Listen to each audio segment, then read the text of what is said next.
You were just paid. You're staring at your screen. An iPad Air M4 costs $599, as does a brand new laptop. Same price, entirely different experience, and Apple does not make this decision easy. The M4 processor is faster than ever, the design is stylish, and the reviews are positive. But there's a catch. Actually, there are several. Before you click Buy, you should know what you're receiving, what Apple has left out, and whether this tablet can truly replace your laptop in 2026. Let's break everything down. Welcome to LegitPick.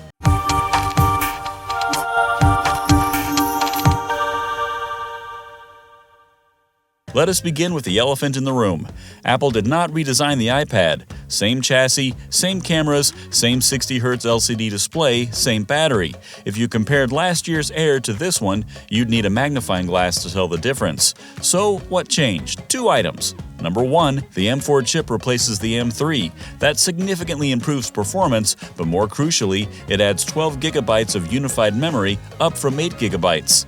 That extra RAM is more than just a spec sheet flex, you feel it. How do I remove the background in Pixelmator? Instant. Transcription of voice memos? Practically in real time. Multitasking on iPadOS 26? Actually smooth. The processor performs a lot of quiet, unnoticed work, which adds up quickly in daily use. Number 2, networking. Apple switched to new in-house wireless gear. You get Wi-Fi 7 and Bluetooth 6, and the C1X modem powers the cellular variants. If you want fast, consistent Wi-Fi performance, this is a significant upgrade. The display situation. Let's be honest. This is where I have to tell you the uncensored truth. The 11-inch iPad Air has the same LCD panel as the new iPad Air, which launched in late 2020.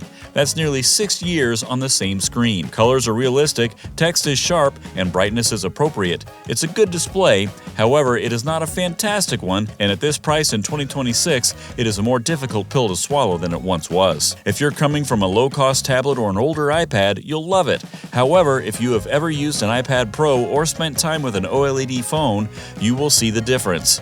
This is one area where all reviews agree. Apple is leaving room for improvement. iPadOS 26 is the real star of this review. Almost every critic overlooked this, and I believe that is the primary reason the M4 Air feels so different. iPadOS 26.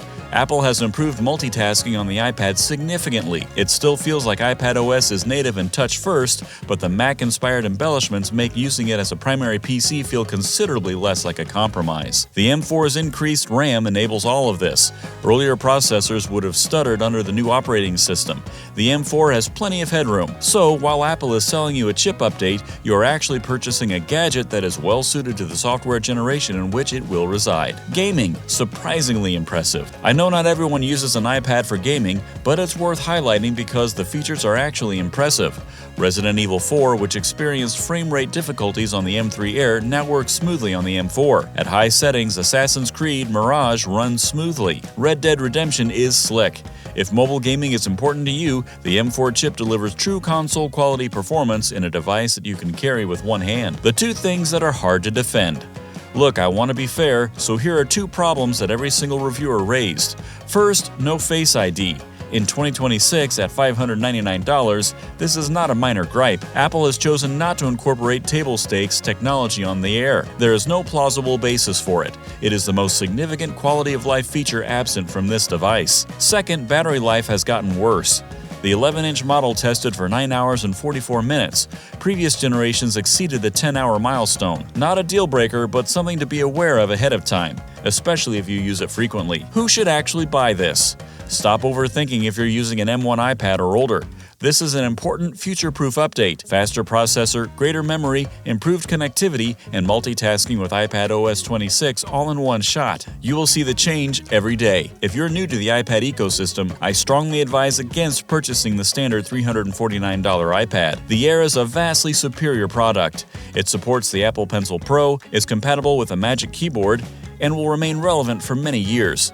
The extra money is worth it. Are you already using an M3 Air or an M4 Pro? Stay where you are. There is nothing here to justify an upgrade unless you have a very particular purpose. iPad Air versus laptop, the real math. Okay, here's the conversation no one wants to have, but everyone should hear. Apple's MacBook Neo starts at $599 and includes a keyboard and trackpad out of the box. Now let's complete the iPad Air comparison.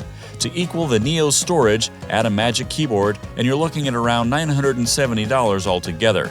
there is a $371 deficit. For $370 less, you get a fully functional laptop with macOS, a physical keyboard, a trackpad, and no software compromises. So why would you still prefer the iPad Air? 3 reasons: touchscreen, Apple Pencil support, and portability. The Air is lighter, thinner, and far more adaptable as a media and reading device. It is also simpler whether you are purchasing for a parent, a student, or someone who does not want the complexity of a full laptop OS. The iPad is the best option. However, if your major use case is productivity, docs, spreadsheets, long emails, coding, or anything that lives in a browser tab, the Neo is the better choice. The iPad Air is no longer an economical alternative. At $970 fully equipped, it must justify its price, yet it falls short in terms of pure productivity. And that is a legit pick for the iPad Air M4. If you're upgrading from something older, it's a no-brainer.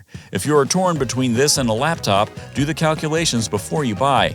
In any case, I hope this helps you cut through the confusion and make an informed conclusion. If it did, please leave a like, it greatly benefits the channel. And if you haven't already subscribed to LegitPick, do so right now. We cover technology the way it should be covered, straight, honest, and without fluff. See you in the next one.